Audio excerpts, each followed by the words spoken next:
Congratulations, you found the one station that plays Ghana's best urban music. I like to come up with a song on the radio. YFM. Listen to YFM 107.9 Accra, 102.5 Kumasi, and 97.9 in Takoradi. Now this week we explore the life and work of a woman who braved the odds to bridge the wide gap between Ghanaian migrants abroad with their families back home. A native of Adum Kwawoma and the development queen mother of Afija Kwabre district in the Ashanti region of Ghana. She etched her name in the hearts of Ghanaians, especially those with relatives abroad, as the regular host of the television show Greetings from Abroad and Back Home Again. She also doubles as the CEO of production company Premier Productions. In 2013, right? She was elected the first president of the Continental Executive Board of the African Queens and the Women Cultural Leaders Network. She is a member of the Ghana National Union of Queen Mothers and was named CIMG Marketing Woman of the Year 2006. My loved ones, my friends, our listeners, why Leaderboard Series massive? Obaapa Nana Adwoa Awindor, Executive Director of Obaapa Development Foundation and proud mother of singer Efia, is our guest on the Wiley the Boat series today. So I've had issues with the title for a while now, but since Obaapa Nana Adwoa Awindor is here with us in the studio, I think she will be the best person to give us the actual title. Dadia no man na say Obiba maneme. That's Dadia no man. And do you by any chance know the ideology behind the title Dadia no man? It's like father bird or no, I get confused a lot. Dadia Noma is the aeroplane. Okay. And so but So you may let a comma or okay, so it's not so it's not daddy Anoma, it is Dadia Anoma. Dadia Noma is the aeroplane. Wow. Yeah, that's it. New revelation. Yanni, I bet you never knew this. Guys, so we're streaming live on Facebook, Y1079 FM. Join the conversation. I bet you it's going to be a wonderful one this morning. So I want to find out, these days people have a lot of issues with regards to copyright and that. This song has been a part of Greetings from Abroad since its inception. How did you decide on this particular one, and you never had issues with Kojenchi over using the song? Interestingly, this particular song was chosen. It was apt for the program. Yeah. And it was selected cautiously. Okay. What happened was that the first instant when we went on location to shoot the first series, Kojo was in the States, and he performed in New York on the park for Ghanaians. Yeah. It was one of those well sought after events where Ghanaians gather at the park. Yeah. To have a picnic. It was a year affair, and Kojo was there. Okay. He performed. So when we finished the event, and I was on location shooting, so I just engaged him and I said, Kojo, this your Dadia Noma song is just perfect for what we are trying to do. We are trying to put together.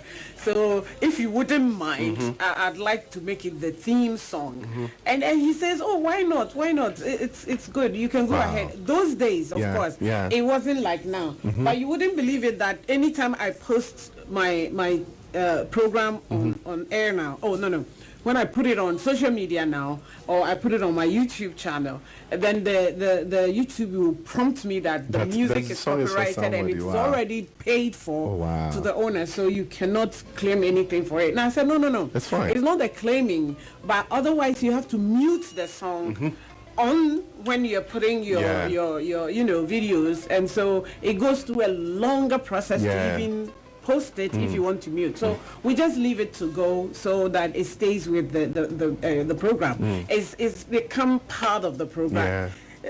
Greetings is Dadia Noma. Dadia Noma is Greetings from Abroad. So we've never had any problem. And Kojo knows that I still use it. But you see, interestingly, one time when he was performing with Efia, the Dadia Noma song, he actually introduced Efia to the stage with the remarks that I'm going to introduce a lady to come and perform with me, and this lady has listened to this song more than anybody in this world. And it's true, because she sits with me editing, she's with me throughout a lot of things, and I'm playing this song, and it was like back to back. So Efia actually sang a version of Dadia Noma, and she performed it before, and she's performed with Kojo before.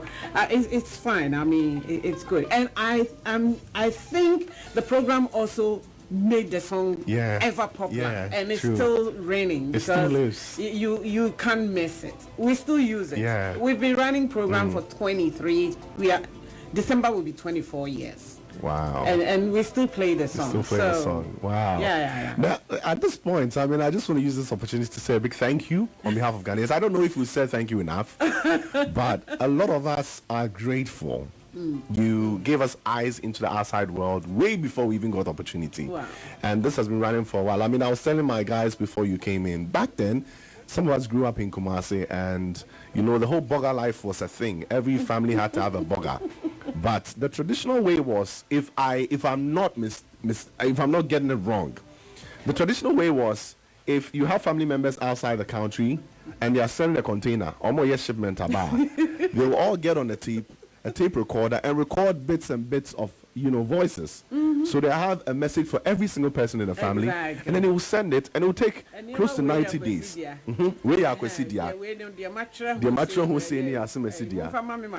the only time you got to hear from them, or through the IDD calls, you go and line up at the communication. Yes. Those days you have to queue, and then when communication centers even started, it wasn't that fluid.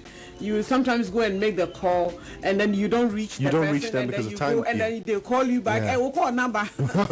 Oh, honey, that is if you are fortunate to be close by, and so you can go and book a call and come home and then wait until you are called that will call number. Then you go pick it up. But you see, this is the reason why we should be grateful for what we have now as a country, as a people. We should be grateful to God because we've gone through so much, but we've come very far. And we have to ensure that we don't retrogress. We need to push so that we can go forward. We have to advance. We have to develop. We have to grow, so that we can have something good, solid for the younger generations to inherit. That's very important. Very, very important. We'll go through the steps in a bit, but I just want to find out, I'm just curious, do you know the number of countries you've been to around the world? Do you have a idea? You don't know? No. Well, I probably now have to take time to list it because I've been asked this question a couple of times, and somebody told me that when you go to the States, not the USA, the states in America, one represents a country. Yes. Because it's the same as in Africa. If I'm going to Cameroon, if I'm going to Nigeria, if I'm going to... So if you are counting the states in the United States of America, alone, then you can have about... And you've been to almost all of them? Oh, quite a number of them. Quite a number of them. A lot of them. Years ago, I mean, growing up, did you ever see yourself charting this territory, taking this path career-wise, traveling? Traveling, no, but journalism, yes. Yes. Film, television, partly. But it would interest you to know that when I actually finished my sixth form, I was heading towards law. Wow. I wanted to do law, but I think it wasn't too much of me trying to do law to go sit in the courtrooms. I was actually trying to be an investigative journalist. Okay. And I think I just needed the legal parts to be able to look into issues deeply, and that is where my focus was. But interestingly, I sent my application to Legon. And then when I was waiting, I was actually eyeing NAFTI there. Okay. But they had not opened admission. So I sent my application to Legon to apply for law and to humanities so that I can go into the legals. And then when I went, they said I wouldn't get chance. It was full.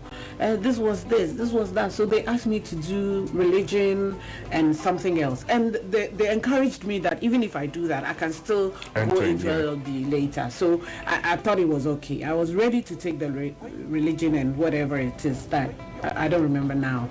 But whilst I was in the process, Nofty opened admissions, and then I was encouraged by so many people because they knew me. Yeah. I was already a video camera woman. You know about Yeah, that. yes, we'll get to that. So because of that, a lot of my friends and the mentors that I had those days, a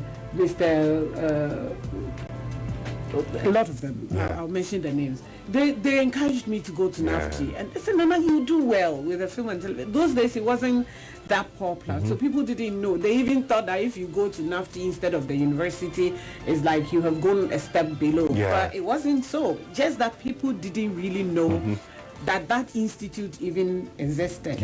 And so I applied. And when I reached where they were collecting the documentations, they needed my original certificates.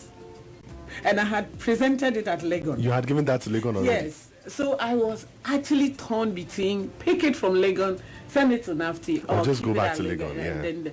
And to be honest, I just was bold enough. I went to Legon and said, instead of doing the religion, let me go and do my film. So I picked their certificates and went and gave it to NAFTI. So if NAFTI had not taken me, I would have been in a big mess. Because those days you just don't present your certificates and your application. You go through an exam, pass, and go through interview, and even after the exam, you could actually fail the interview. Yeah. It was that competitive. So if you don't pass, you wouldn't be can't get accepted through into NAFTI. And those days, the numbers were not like today. The numbers were controlled. Our batch, we had 1 and 3 running. Year 1 and year 3. We didn't have year 2. Year 2, yes. So if year 1 goes to year 2, you have year 2, and then 3 would have left. Yeah, 3 would have left. So you have 2 and 1. And so all the time we had 2 batches of 3 years. Yes. So that is how it was. And I think it was a good thing because it just controlled the output. True. It controlled how many people were graduating and coming into the system, because those days we didn't have so many TV, radio, whatever stations that would absorb the personnel. So it was controlled very nicely, and people had opportunity to merge into the system when they finish school. Now it's open for all, and there are a lot of TV stations. I think the demand has gone up now. And so the numbers are just being balanced. Anyways, wow, we will share a little bit more insight into your job, how you got into training and all that. I mean, we'll pick it up from where we left off. But I'm interested in finding out, growing up, the kind of setting you grew up in. Where were you born? Adum Kwahoma. I know Adum and I know Kwahoma. But I never knew we had one. Yes, the two can come together. Where were you born? In which year, if you don't mind? And then the kind of home you grew up in. How things were like for you. All right. So I'll start from where I was born.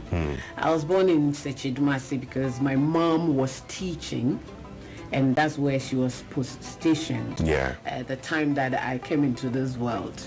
And but I come from Edum Kwangoma, and the reason why Edum and Kwangoma is together is that Edum Stool House comes from Kwangoma. Comes from Kwangoma, okay. Yes. Okay. So that is Edum Kwangoma. We have another Kwangoma on the Achuma. Achuma, Kwangoma. yes. And so you have to be clear about it.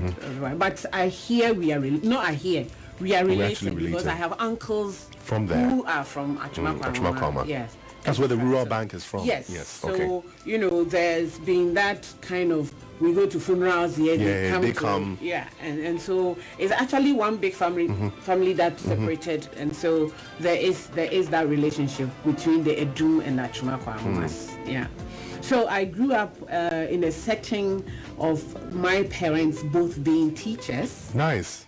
And my dad was a Presbyterian British trained teacher. Put the three together, and know the kind of upbringing. strict one. The kind of upbringing that we had to go through, but was lovely. We had a very beautiful family. We still have a very, very beautiful family. My siblings are all grown, family, married, had kids, everywhere. and my parents are both still alive, and I'm very grateful to God for that. Wow. You know, my daddy is 83, my mom is 81. Wow. Beautiful. And we still have our nice times. My daddy is on Facebook. Your daddy's on Facebook? You can check him out. At 83? Oh, Pani CD up here. Famous man. Yes, he's so famous. Wow. You can imagine, because his students from the secondary schools, from they're all great men and women now. Everybody is checking up on him, you know, giving him thumbs up. Hi, Daddy. Father's Day recently, he was all over. He was the star on Facebook pages, you know. So that's the kind of family that I have. We are a big family. We are 8 siblings. Okay. 6 girls and 2 guys. Okay. My brother Ike is a businessman. He's into estates now, and my other brother is a reverend. Oh wow, nice. A sophomore. So you've got your brother. You know, and then my sisters, one is in London, one is in the States, and then I have my sister Dinah here in Labadi. She's a businesswoman. I have a nurse, and I have a businesswoman again, Sarah. You know, so big family. 4 of the girls came before the 2 guys. Okay. And my parents thought they had finished, but 2 other girls came after. So that's how it is. We were a very big family. The environment was very conducive for studies, because as teachers, you don't have anything to offer but to ensure that your children have good education, the best that you can afford. So they ensured that we all went through very good education, and by God's grace we have all come out very well, very, very well, and we want to say thank you to our parents for doing that. Beautiful. You know? Beautiful. So that's the kind of environment we grew in. Do you have any fond memories of, you know, moments growing up, things you still hold on to? Oh, yeah. Quite a lot. You know, because we were girls. Okay. My dad brought us up like boys, you know, because we needed to do everything boys. I was washing the cars, I was ironing his shirts, and you know the creases, no miss the lines. Wow. You know, that kind of thing. So we were brought up. I used to climb trees and all that. No. You were a hard girl. Well, you can say so. A little tomboyish. You know, that's true. That's true. I don't know how. I haven't changed very drastically. Especially when I'm working and I'm on camera.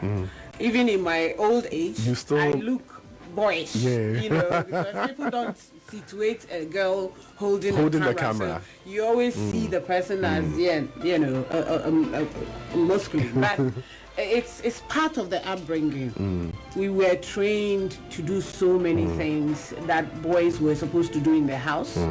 You know, so we grew up with that kind of toughness.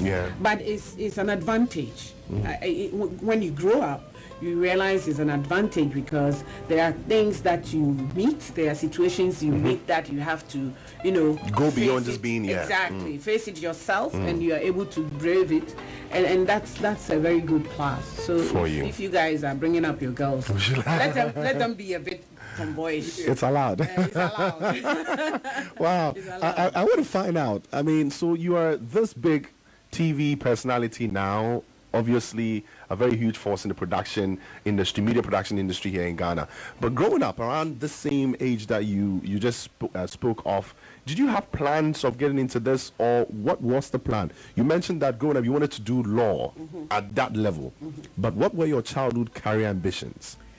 I think the idea of being into a speaking job probably started early, because when I was in school, I the kind of people that you call easily to say, come and do introduction of chairman, and spontaneously you have to conjure some words and say it, and come and do a vote of thanks. Speech and prize giving day, go and say something. You have to say something. In fact, I remember my first speech and prize giving day was in Koforidia, and I was in class 1.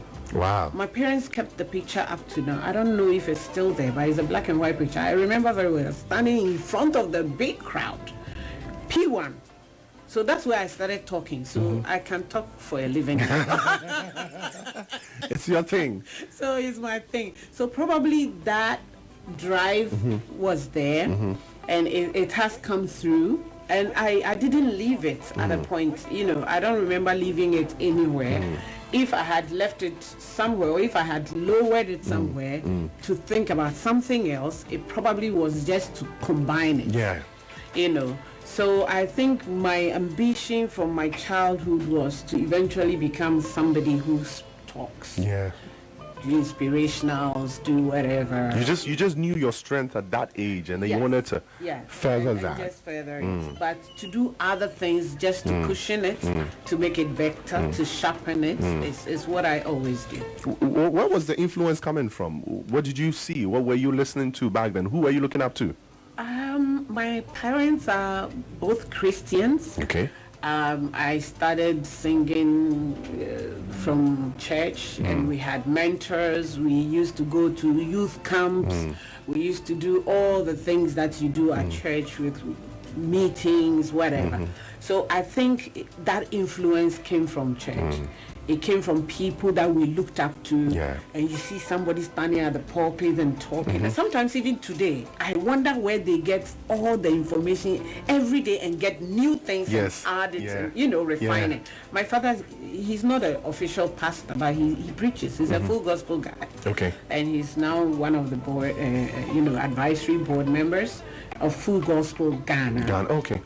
So I mean, I see my parents, I see my father, I see my mom, and I'm encouraged and I'm empowered, Yeah. because I look at them and I'm like, one day I want to be like this. So this is, I think these are all the things that drove my appetite. Your passion for the life you're living now. Yes, my appetite for this kind of life. And whilst I was growing, obviously in the system, I also encountered some very notable women who influenced my drive. Yeah. Wow, beautiful. I want us to talk about your days in senior high school. What kind of student were you? What were you best known for back in school? Did you carry the drive to school? I did. I mean, I carried it to school. In fact, it was one of the things that I was noted for. That in my school, the Doma Secondary School. You can't go wrong when it comes to Nana Adwoa. No. Speaking You just call me 24/7 from sleep, and I have to say something is possible. I was noted also for sports. I ran. I played basketball. I played hockey. I jumped. What didn't I do? You're an all-round person. No, I didn't do short part and the heavy stuff because I was very tiny. Very, very tiny. The wind can blow you kind of tiny. Wow. So, but I did all that. I was running long distance, short. If you runs. No, this is new to me. If you she picked that from you. Yeah, she runs. Papa, not just run. Run and casa. Yes, and so she had certificates in my house right now from sports. Wow. So yeah. If you had a runner, this is new. Don't try to take a fierce money. She'll run after you. She'll chase you for the money. Wow. So your days were interesting in senior high school, obviously. Very, very interesting. Did you touch entertainment deep? Yes, a bit of it. Of course, I mean, it was those days was the in thing. You have to be either entertainment prefect or you have to be one of those. And it was good. We touched on entertainment. We sang at entertainment. We danced, did dancing competition. We did all that. And so from there, you got to a point where you had to make a decision. But between senior high school, I mean, getting done with senior high school and then trying what you give us insight into, picking between NAFTI and then the University of Ghana, what were you involved in? What were you doing? I did so many things. Okay. When I was in school, I was trading. You were trading? Yes. In what? Everything. Everything legal. Okay. That's calm. I got scared a bit there. That's calm, yeah. Everything legal. Because we had teacher parents, and you can't call us fabulously rich, but we were very good, comfortable in life. What we used to do was that when we were on holidays, I came back home. Home is Kumasi. Okay. I came back home to be at Edum, and I did a lot of trading. Is it the same Edum? Yes, the Edum you know. Yeah, the Edum that I know. My house is Ghana Airways. Oh, wow. Okay? Down there. Yes, Ghana Airways, Edum. That is Edum's stool house. Yes. That's the Edum Palace. Yes. That's my house. So if I say I'm going home, That is where you're Kumasi, going to. that's my house. Just that my parents are now living somewhere else. Okay. But my chief is there. Yeah. Is this, let me get, is this close to the Asada House area? I said yes. Okay. It's around the area. Around Ghana area. Kataban House. Kataban House. You remember Yes, Kataban yes. House? That's Kataban. Bata. Wow. Yes. And then the opposite was this drugstore. I've forgotten the name. It was a very popular. Is it Lanza chemist? It's not Lanza. No. It was It's very big, yes, It yes. was very popular. We used to even identify the place with. I think at some point they demolished that building and then There's erected a new one, huge- but it's yeah. still, the company is still there. Yeah, they're very Oh, nice nice. places. Into your Doom girl. Ah. Because that's one of the things about Edum people. You need to know the corners. That's why I was born to. I know I was born around the Forestry Commission. Yes, the bungalows there, around the law courts. Yeah. That's the side, the uptown of Edum. Uptown of And then you were Edum. downtown there. Me were from home. Echo. Nsiase. Oh, my connection here, man. Wow. Area. And so Town girls. Yeah. We used to play football. nice. You remember when the girls football thing started? Yeah. We had the Dunga ladies, we had the Ashtown ladies. I grew up to meet this. and- Yeah, wow. now you're bobo. Oh, guys, this is beautiful. So I get it. I get where the trade spirit is from because you see, Edum is like a business central in Ashanti region, and so you can't go a day without seeing somebody trading something. People buying and selling anyhow, and so it's a thing you naturally adopt. Yeah. It's with you. Yeah. And I should say that it's also something that dropped down from my mom because even though she is a teacher, she was teaching and she was trading. Nice. She did everything possible so she can get extra money to take care of all of us. So sometimes I go to Amsterdam. I was actually in Hilversum, and which is about like Kaswa Okay. from Accra. So I wasn't in the city.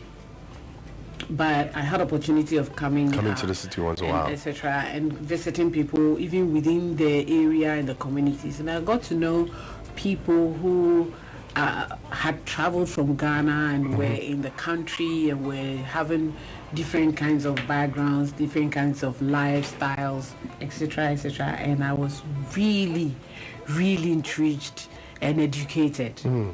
Because that was the time that I realized that it's not all that is flashy that is gold. Because we were here in Ghana thinking that Obi Obekwa Bruchevia Enyane jet. Udruya no started Pakido nti yemfa bimbre na yendi or stuff. You know, people were there in a drophy. Those days it was very popular. Mikodia Drew, you remember? They went into I've forgotten the exact word to use, but they go and they sought asylum. Okay. They will go Asylum and seek seekers, asylum. yeah. And then they will be kept in houses, dormitory. You had facilities for that, social welfare facilities. Exactly. So that is the kind of lifestyle I bumped into, and then I was like, Wow. This is it? Ghanaians, and many of them were there. So I made an attempt to interview them for the documentary, and it worked well until a point. And I just about a day or two for us to start the shoot, the main key people that I selected to do the interviews, I don't know who talked to them from where. They said they wouldn't do They it. changed their mind. So my whole world came down because I had prepared for my thesis, I've done the paperwork, it was left with the production. And we had about 3 days or so to finish. And these guys just said they wouldn't do it. And so, and I'm say, yes, yeah, Ghana. Somebody will see me, and my parents think I'm wherever, and you come and shoot me in this environment. And I said, I won't shoot you in the environment. I'll take you out to talk to you. They had, long story short, we couldn't do the documentary. So I needed to quickly plan something. So I did a few calls, and one of my lecturers helped me get Skipo contact. Okay. And I did a short documentary about flying. So you did the Schiphol Airport instead? Yes. So I interviewed the cockpit crew members. I interviewed the captains, and then we did a simulator thing. Yeah. They talked about how easy, how difficult, how scary, whatever. We talked about everything, the landing and and the takeoff, everything. That was my documentary, and it was it was an eye opener, because when it was assessed, my lecturers, some of them didn't know. They had never had that experience some before. Of the things that the people themselves who are sitting on the flight every day talked about. Yeah.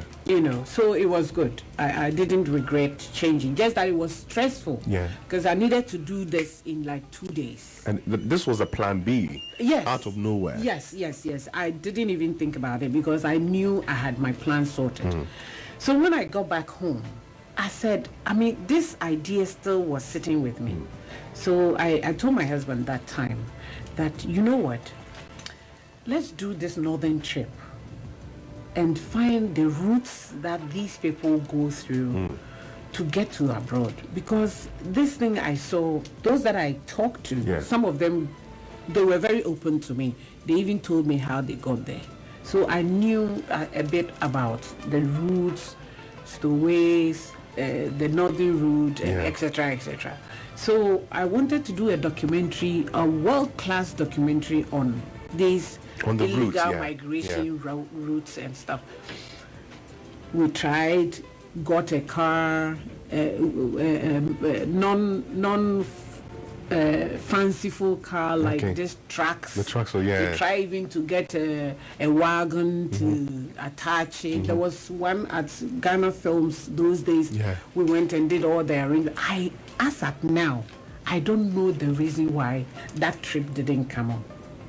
I don't remember, because I remember very well that we were going around looking at the vehicle. I remember we went to see the wagon. I remember we planned that this car doesn't need electrical, whatever. So you just have to go through. You need this. We decided on how many tanks of water we have to pay, because we're going to go on the Sahara. We talked to the embassies here. We did all the arrangements. I don't know, as of now, I don't know what exactly happened, and we didn't make that northern trip. So fast forward, my husband went to school in Chicago after a while, a year or so or two after I had come back. And then whilst he was there, he called me one day and said, Nana, there's this very vibrant Ghanaian community here, and that's your idea that you wanted to run some time ago. Why don't we test it on another level? So that, for example, you still talk about the issues, but add some fun to it. So we make it extra appealing to them. Then I said, you know what, then let's just do greetings. Because when people don't know where their parents are, people don't know where their relatives are. So let's just do greetings. Let them greet.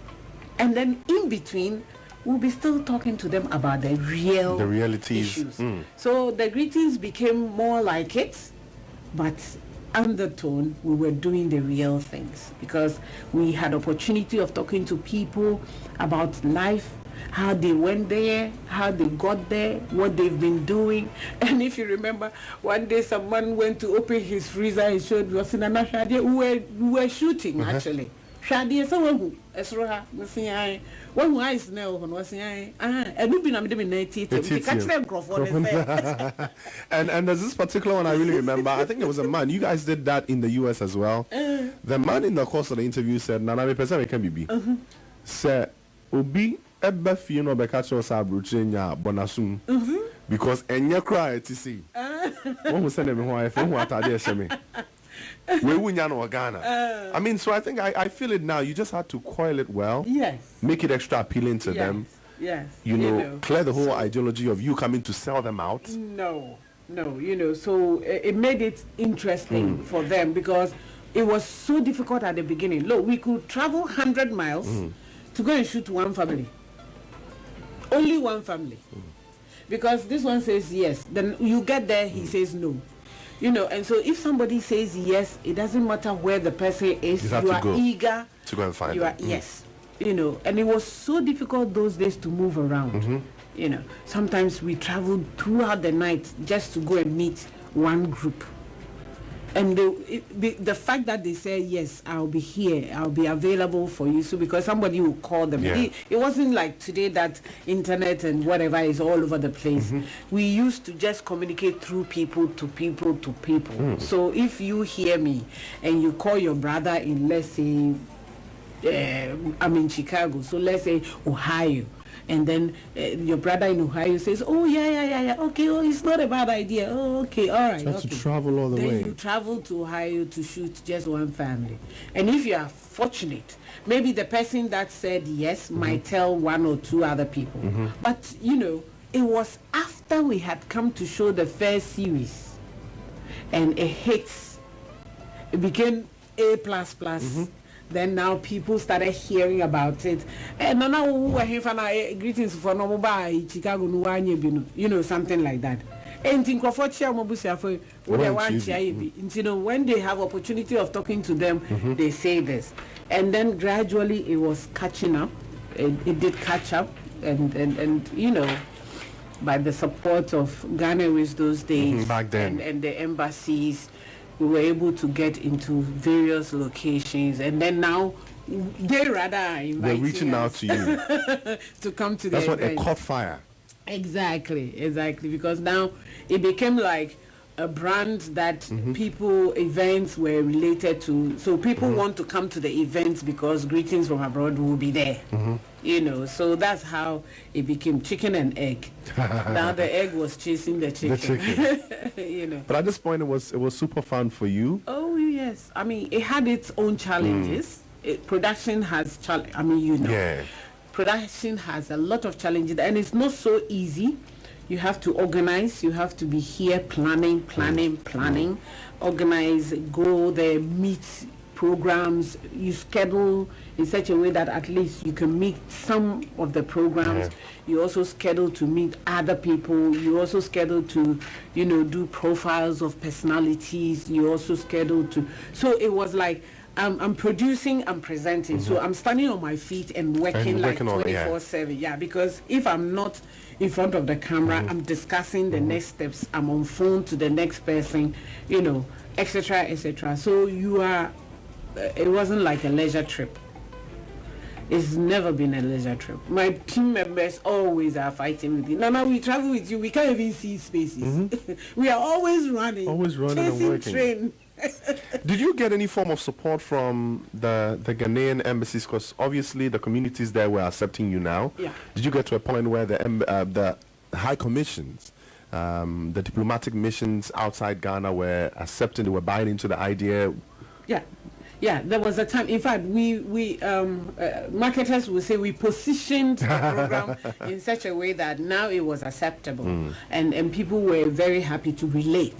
So there was a situation where we started writing our letters to the embassies through the Foreign Affairs. So if you remember, we always say that in partnership with the Ministry of Foreign Affairs and Ghanaian missions abroad. That is how it came about. So the missions, the Foreign Affairs will inform the missions of our trips, and then the missions will receive us. Some are even very, very, very, very happy to host us if they have the opportunity. Some of them don't have the facilities, so we find our ways. We stayed with people. We are not glamorous people. We don't go hoteling and all that. We stay with families. You experience the life yourself. Yes, because how can I go and sit somewhere and come and start asking you questions? Sometimes I stay with you, cook for you, eat with you, do everything for you, and then when we finish and we're having a conversation, it is like so you know the kind of questions as you get close to them. You come closer to them. You don't go they already see you as a star. So if you are not careful, they even don't want to talk to you. They might not open up to you. You know, she's like far away. No. You got closer to them. I got closer to them so well all the time. I'm at church with them. We are singing. I take the microphone to sing, and we are all excited. And so when I finish and I speak to them, they receive it. And of course, I mean, they accept me. And so they are very happy to talk to me. And that's how we get them to say all the things that came out of them. And it was nice. Let's do flashbacks. Do you remember maybe a moment or an episode where after the interview you felt, nah, these people deserve better, or nah, these people are living that good life? The thick line between those two situations. Yes. I mean, even though we had serious issues with people who were we had encountered the two extremes. Yes, the two extremes. Yeah. Yes, we've encountered the two extremes. There are Ghanaians who are well-to-do, steadied, done businesses, done whatever. Correct paperwork. Very, very, very good, well-to-do, very comfortable, well-settled. There are Ghanaians who are at the other side, who are notoriously slaving, quote unquote. Because there was a time we did a program in Spain.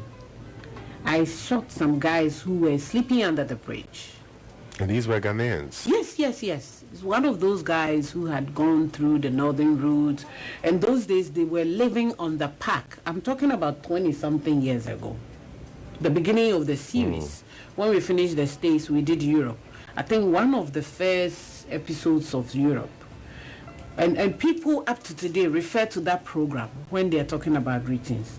These guys were living on the park, sleeping under the bridges, in cold with carton of paper cartons. And these were Ghanaians. I mean, my tummy was something else, And so this is something that when we fit, I cried, I cried on that location. I was going to get to that. Yeah. I cried on that location. I was interviewing the guy and I was tearing. I said, what on earth brought you here? Why do you want to go through this? Abrochire, yes, but upa ko school, udru baby ubetimia akoye feather course. The condition can send you to do your further course. There's so much that is at stake. You people don't want it. You don't want to work. Some of the things that people are doing abroad, if you give it to them here, they might earn almost equal. Almost. And remember that, level of expenditure could be cheaper here. So sometimes we compare the monies in the thousands. But remember that whatever the person is receiving, he's paying taxes of X amount. Yes, of it. utilities of X amount. Utilities of X amount, Y amount. He's paying so and so. And here, we pay a minimal as compared to those ones. So if you want to really look at the figures, and you are you are a hard worker, you could earn almost. And remember that most of the time, people buy cars and bring to Ghana, and Ghanaians buy them. I mean, all the cars that we are running here, we buy them from abroad. Most of them, we are now having cars being assembled here. We buy them from abroad. Isn't it Ghanaians who are working? We know why we do our tear and sweat, and we gather our capre, but we are still able to buy the cars they bring from abroad. You understand? So it's not that bad. So it's just to continue to encourage the younger ones that you can really make it if you sit right here and determine that you want to make it for yourself. You can really make it here. And most especially, it will be just easy for you to travel in and out as many times as you want when you have positioned yourself already in such a way that, I mean, going to Abroche wouldn't be a hassle.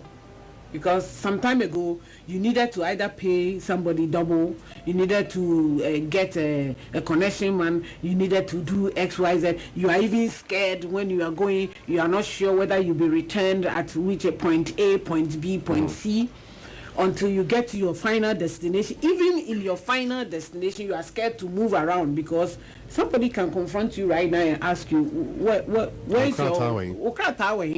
And those days it was so rampant. If you don't have it, you are back to their flight. German Kuti. Yes, you understand. And it is not that rosy. You understand? It's not that rosy. So if you are able to go to school, there are a lot of Ghanaian young guys out there doing beautiful. They've gone to school. Some of them have been absorbed into the system. They are doing great. They are getting six. They have the right documentation. Exactly, because they did the right thing. So do the right thing. Get the right documentation. Go to your school. If you come back and do whatever you want to do, do. If you have opportunity of doing something else, do. You'll still be valuable to Ghana. You will still be valuable to Ghana. You understand? Is it right to say, I mean, per all the things you said, the whole concept of greener pastures isn't really a bad thing, but go through the right process. Perfect. Don't Right, jump. You've just put it perfect. It's not a bad thing. Some time ago, we were campaigning against irregular migration. We did that series. Where, if you remember, when we started our Back Home Again series, we started with that. We went to Kranza. We went to follow up on some of these guys who were traveling the northern route. Because of that background I have, it's still sitting here. So we did that, followed up, interviewed some of the guys, those who have traveled there and come back. The ones that went to Libya. Exactly. You know, and those who are even intending to go. We even interviewed some of the drivers who sent the guys to the northern route. And some of them talked about the hazards. Some of them talked about the guys on the road who Sexual abuse and all that. I'm telling you, who claim to be the mediators or the whatevers, and the kind of treatments they take them through, etc. In fact, you can actually get to the desert with not a penny in your pocket. It doesn't matter how much you took with you, because somebody somewhere will find a way of collecting the money. You know, it's either to give you some small food for that much because you're hungry. And the ones that die on the desert. And a lot of them perish. That is the sad part of the story. Their boats capsizing on A the... lot of them. These dinghies. I mean, even the proper boat has issues on waves. So you sit in a dinghy and people are thrown out of the boat just to keep the rest balanced. I mean, these are all stressful issues to even think about. And then you get there and it has its issues as well. Exactly. You know, so when the guys were in Spain and I met them, we had an interview. I cried. I was seeing my sons, you know, and my younger brothers. And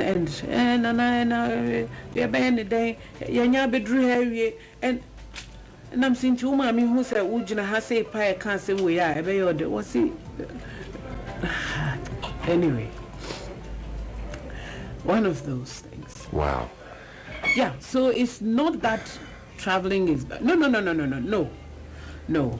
Migration is good. It has a lot of advantages. A lot. People are studying, people are going for courses, people are doing enhancing their abilities, their skills, their knowledge. They're advancing themselves. They come with enhanced attitudes because of experiences at various places, etc.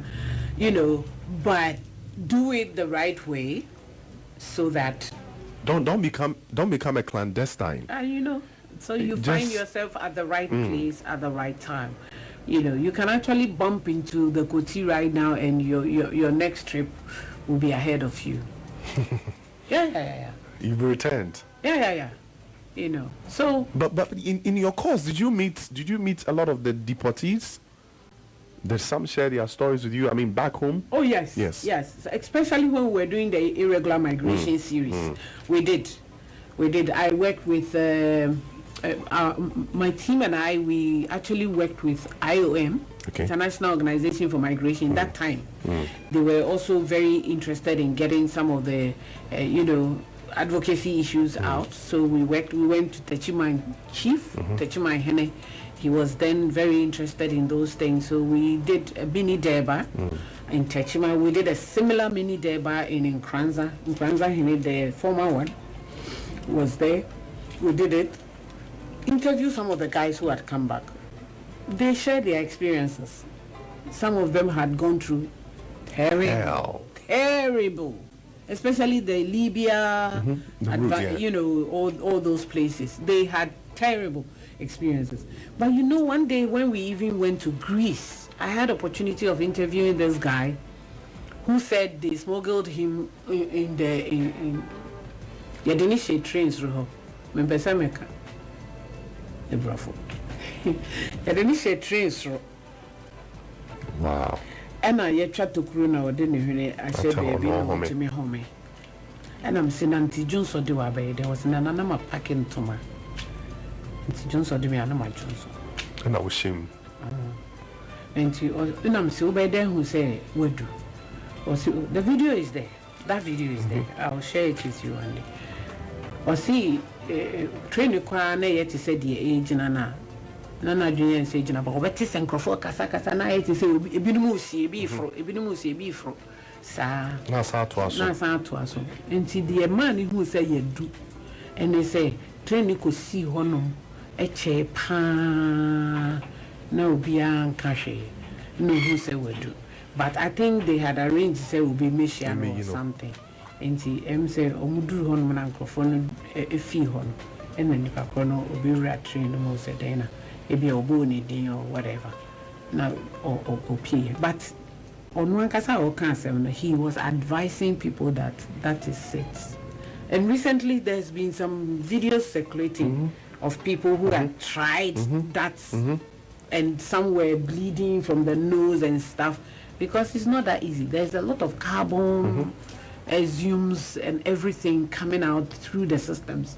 So how can you endure this thing for how long would you survive it? Now, critically speaking, do you think different forms, let me say advanced forms of illegal migration are still ongoing? Are people still doing it? Are we being open about things like this? Because honestly, people barely talk about these things now.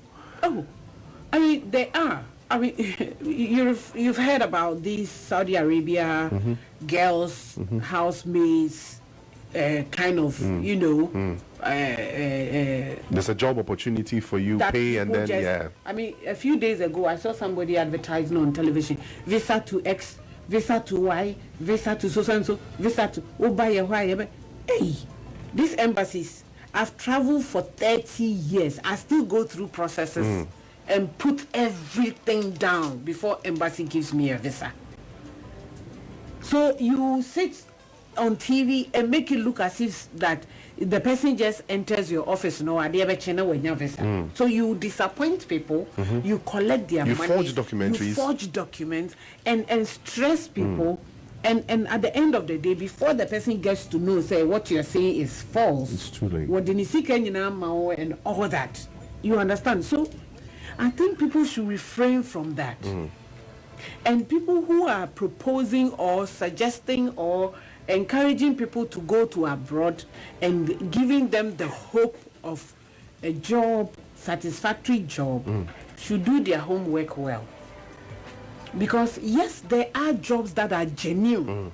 I know my sister is Zuriel Medicals. She does staffing. She's doing staffing now, and she's taking people from other countries to America. But she gives them time. You have a duration to be here, 1 year. They write a contract, you sign it, they have a prepared house that when you go, you go and stay. You get the work permits and all that. Well, they do everything, and then you go. When you go, you have your job. When you finish, you go back. Another batch comes through. So in my opinion, she's even giving them the opportunity to experience another way of work. I've worked in Ghana for a while. How does it feel like working in the out there? United Exactly. States? So if we have that kind of opportunities, people won't be eager to be rushing, to be going to places that, there are nurses, there are doctors who really, really, genuinely want to visit abroad and come back. You understand? But they won't even get the visa to go and visit and come back. They want even a holiday out.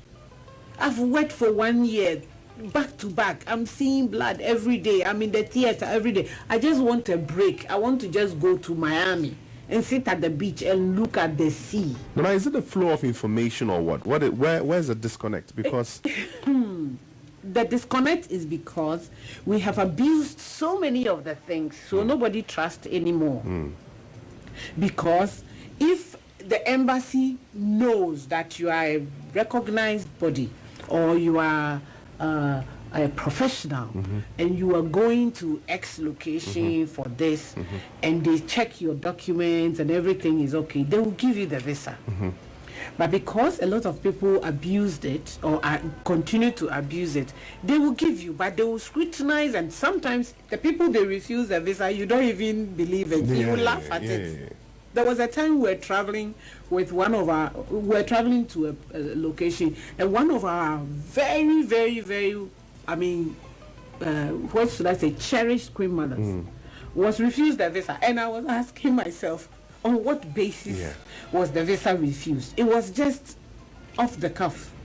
Because this is somebody who will never, ever in her life go and say, I'm going to sit in the States. And she's well-to-do, she's known, very, very comfortable wherever she is, So sometimes the decisions also at those places are a bit, misplaced. That's what I'll say. Misplaced, not their fault, but misplaced because probably they wouldn't have the patience to also assess the person to the fullest. Some of them, they say, "Maybe paper and one say, or maybe you probably might have been assessed already through your application. Exactly. So if these opportunities are there, the eagerness and all that stress that people go through to try to travel abroad will be lessened. Like, for example, if we have opportunity of going on holidays, and we all know that, at this point in time, Ghanaians go on holidays to, the Israel trip. Yes. Everybody knows. We go to Israel. The pilgrimage, we go to pilgrimage. We come back. So let's say in these times of whatever, summertime, there's an arranged trip to Miami for 2 weeks. Anybody who can afford, and then we go. And everybody comes back. Embassy knows that everybody is back. Returned. Next time when you ask, they could possibly be a bit lenient. But if you go and you take 10 people and 5 come back and 5 doesn't come, the next time you can't go stand at the same place and request for the same favor. So you understand what I'm saying? So it's because we abuse it, then people also find it very difficult to trust us. Yes. And then that's where the disconnect comes. So when you ask about it, this is where it comes. Wow. But there are people who genuinely want to go out there, experience the places, and also come back and then use it to whatever they're doing. I feel also, just to add to what you said, the country itself, we should make a constant effort to ensure that we provide enough information on things that, because, migrating itself is a legal thing, moving, because we have expats living here in Ghana, working and earning a living. I think it's not wrong if people genuinely want to just leave and go start life all over again in another country, but it needs to be done the right way. The right channels must be aligned so that people know that, okay, if this is what I want, this is what I need to do. Just to break the whole system of people going behind the system to, create illusions. And of course, you see, scarcity and choice. Demand and supply. Because the supply is not there, people are demanding. They will create situations just to assume that if you do ABC, you can get there. But I know that it's not that easy.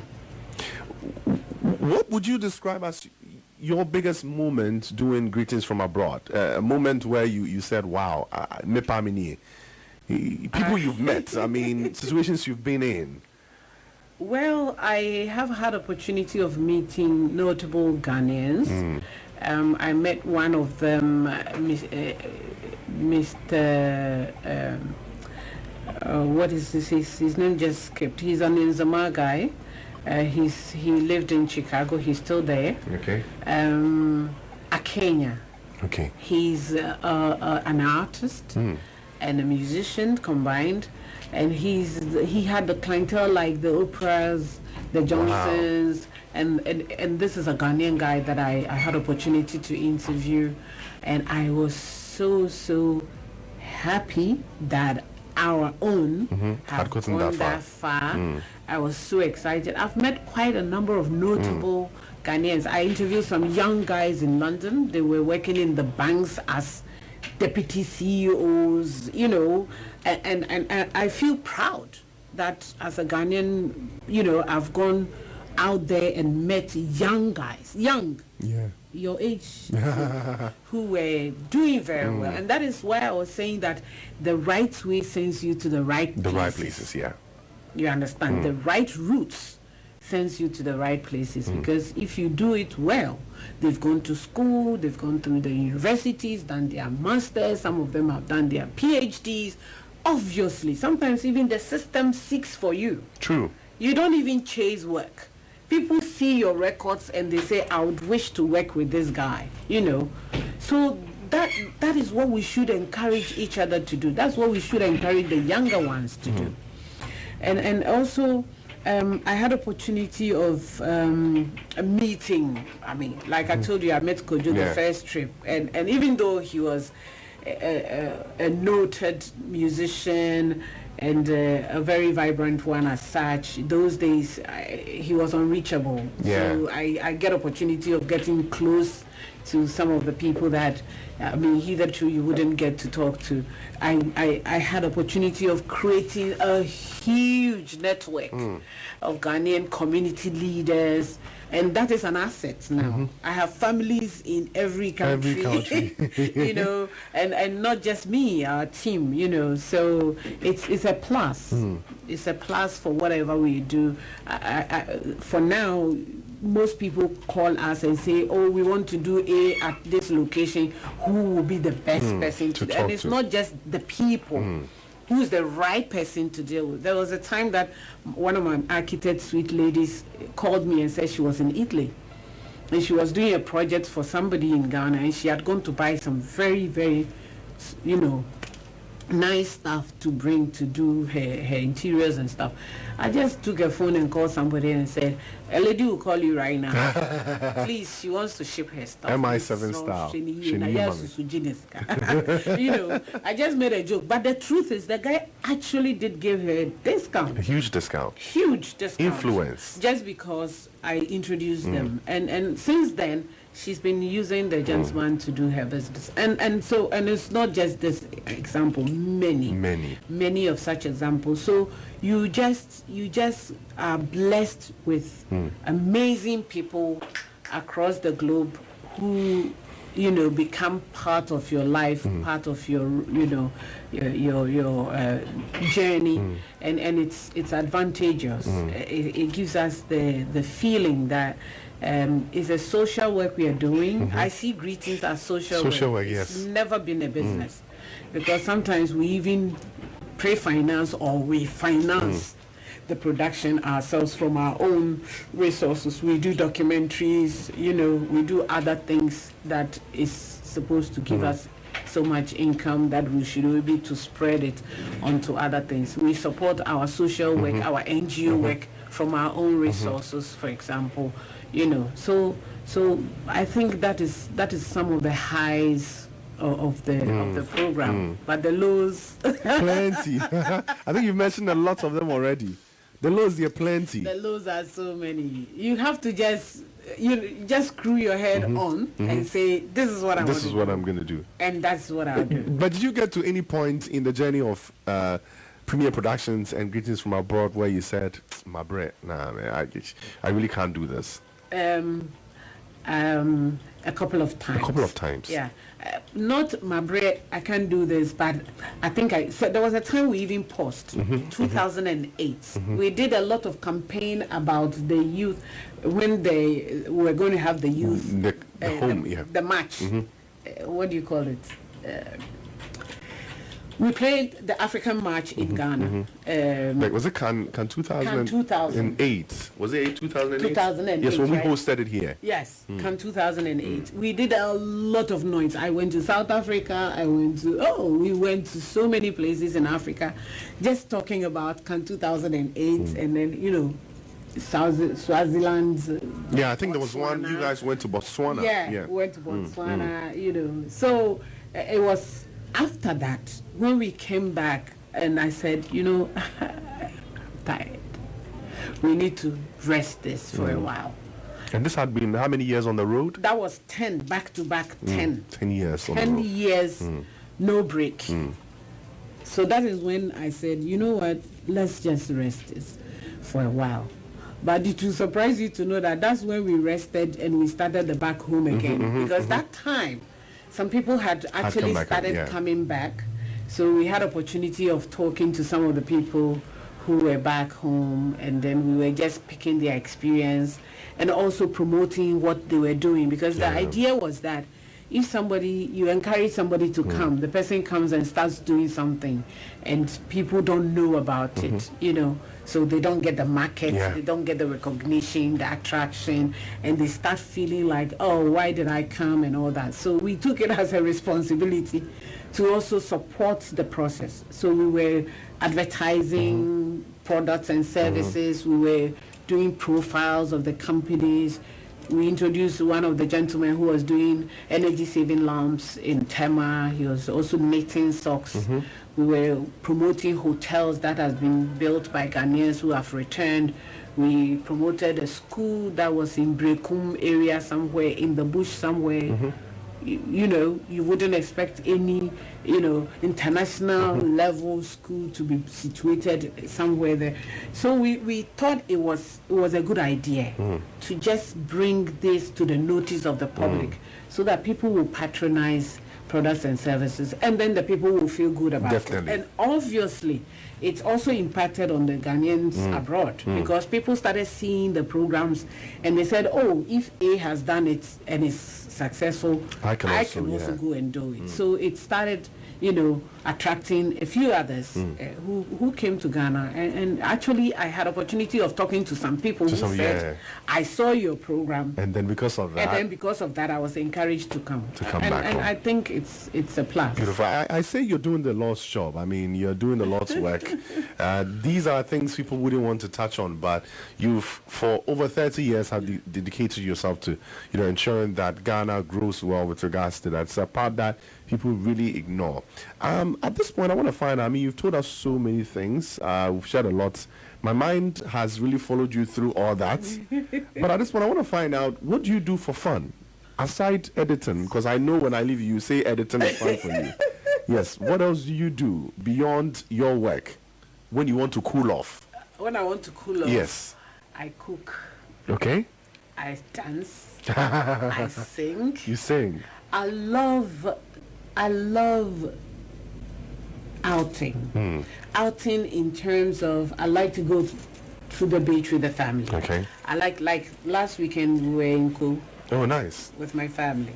The mountains. We were in the Rock City. Oh, yeah. I think that apparently is the biggest hotel in Africa. Yes. Yeah. It's coming up very nicely, and we have to say kudos. I mean, for me, everything Ghanaian is it's extra beautiful. It's extra beautiful. I mean, it takes my imagination. It takes my interest. Everything development, especially looking at the location and the positioning of it, already has opened that side of our country already to so many opportunities That is what takes me. You understand? So when you see me these days doing back home again, and I'm just talking, I talk with so much passion and excitement because I'm going into the community and I'm seeing things that are happening. I'm like, nobody knows this is here. You know, I want you to know that this is Ghana. This is here. This is happening right here. And there are nurses, and we need to just support people who just decide that I want to go into my community to do something. We need to support them. I wish there was a fund that is sitting there that if I want to go to Kwangoma and change my clinic into a hospital, there's a fund that will support that, so that people in the community will be engaged, people will have employment, people don't have to travel to the urban areas, to get work done. You know how many people that are being employed at the Rock City now? Even though it is not fully opened, the attendants, the cooks, the restaurants, all of them, and the construction, the ground, the construction guys. I mean, I went round. I actually did travel round the whole facility and beyond into where construction is happening. And I was just counting heads. So if this is happening in every region, I mean, not the same size, not the same, standard, but if something like this is happening in every region, can you imagine how much we will be putting into the system, how much employment we'll be gaining, how much manpower will be training, how much minds will be changing, how much mindsets will be changing, and over time, how much we would achieve with our youth, especially, because he won't go anywhere. He's going to study engineering, and he can get engineering work within his community. He can stay at his home and go there. He doesn't need to hire an apartment that is going to take half of his salary.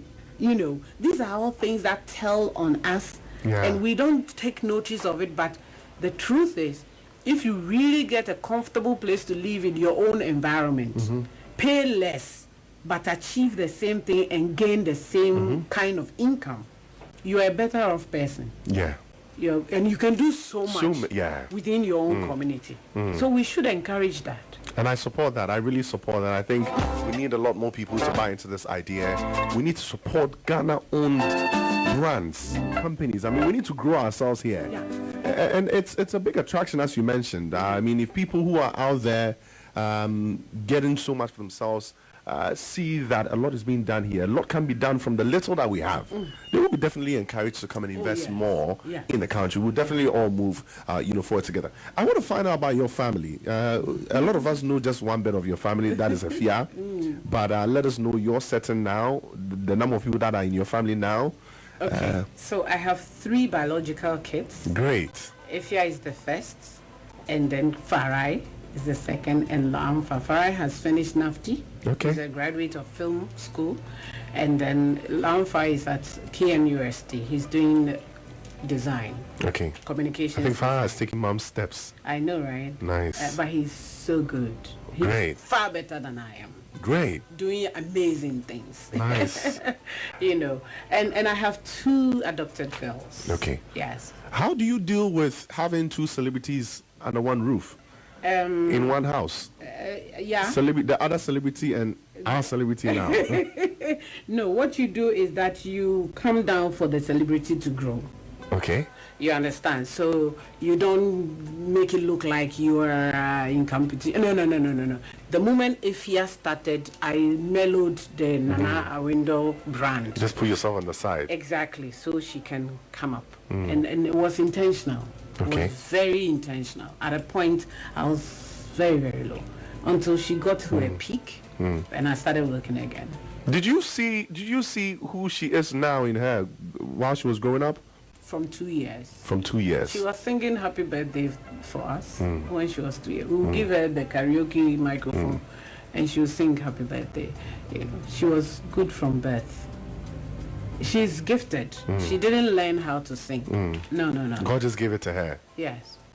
It's just a thing on the side. It's an amazing gift. All right. Now, how important is family time for you in your life? Very Important. very. I mean, in all this maze, we still look for time for ourselves. In all this maze, we still look for time. We try to step out if it's possible. In fact, one thing that we haven't done throughout, that my husband always is asking for, is that one day all of us should travel together. Nice. We haven't done that. Like travel out, go and sit somewhere. Please don't carry camera when we are going. Don't carry camera. This is not you working. This is Don't family take time. your laptop. Don't carry Just camera. leave work behind. Let's go have family time. Yes. You know, that's one thing that I'm looking forward to. If Farrell, Amfa, if Audrey is available, if all of them All will of them go together. together. If they're not, those of us who are available, we can go and just have some fun. It doesn't necessarily even have to be out. But if we have the opportunity, like this weekend, for example, Ifya was busy, so the rest just of had us to we go went. to- But she was supposed to join us, you know. But if we have the opportunity, we do. But we have family time at home. Yeah. Or we all gather and have dinner, and you know, we talk about all the things. But Ifya and I, we are just buddies. So sometimes you just say, "Can I come for a hug?" On the side. And she'll come and we'll talk about everything, and we'll sit and you know but we are just like everybody friends, talking right? to everybody every minute.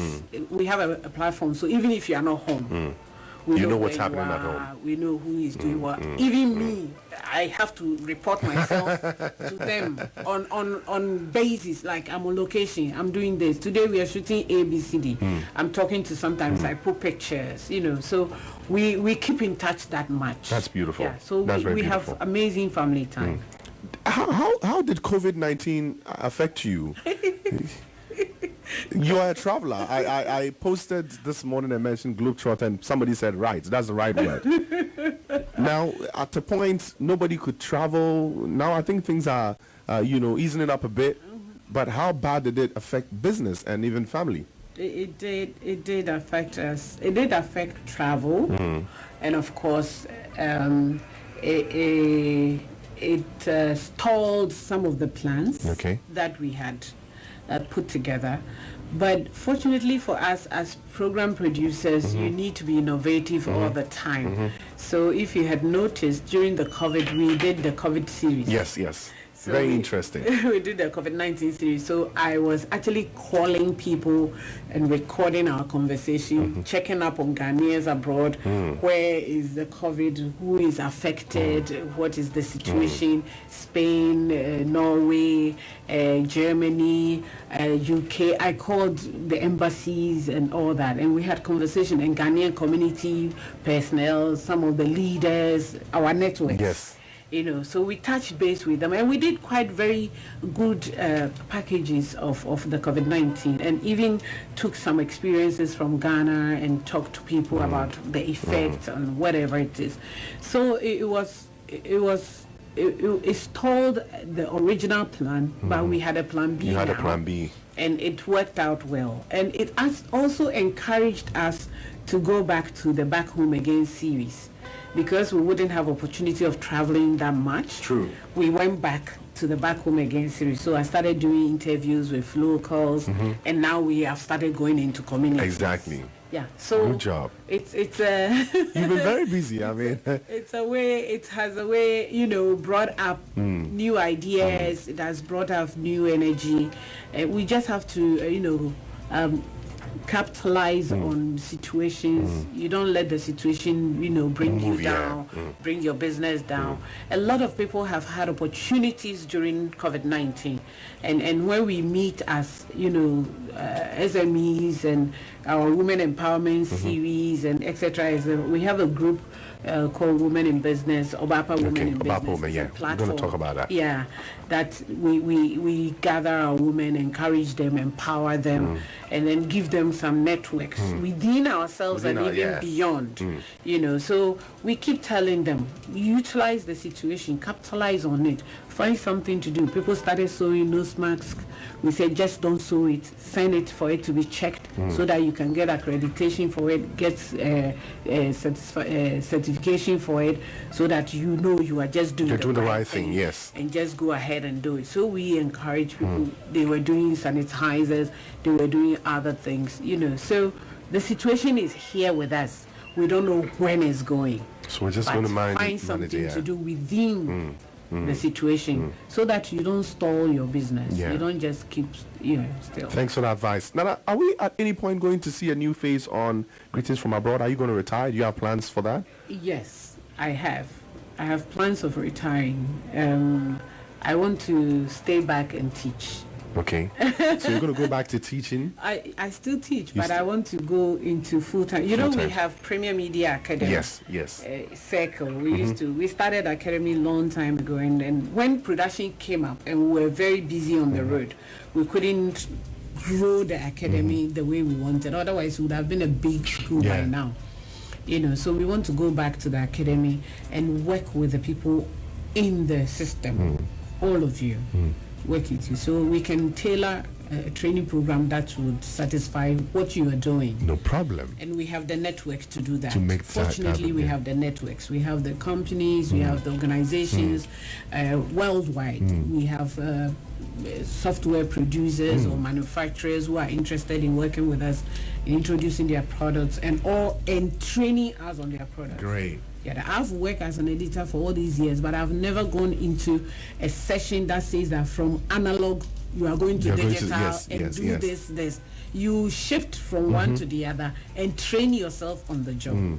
You understand? But this is a system where we feel it is now time for us to now give people the tools, the real tools to work. I love that. I want to find out about Obaapa Foundation at this point, the development group. Also find out at what points did you being a queen mother come in? At what point did you become a queen mother? I became a queen mother 10 years ago. November, in fact, a few months after 10 years. November 6, 10 years ago. 10 years ago, yeah. And it was the Ifija Kwabre Queen Mothers with the support of the then DCE, who we had worked with in the community, who found it very important. So those days they said that if you want to win somebody to your side, you give the person nationality. True. So it was actually something similar. It's like the people found that they wanted me to be part of them, and so they decided to make me their Nkoswahima. And the interesting thing about my stool is that it wasn't for a town. It was for the community. For the whole community. So I needed to strategize to be able to work with them. So I work with all the queens so they can in turn impart on their community, because so I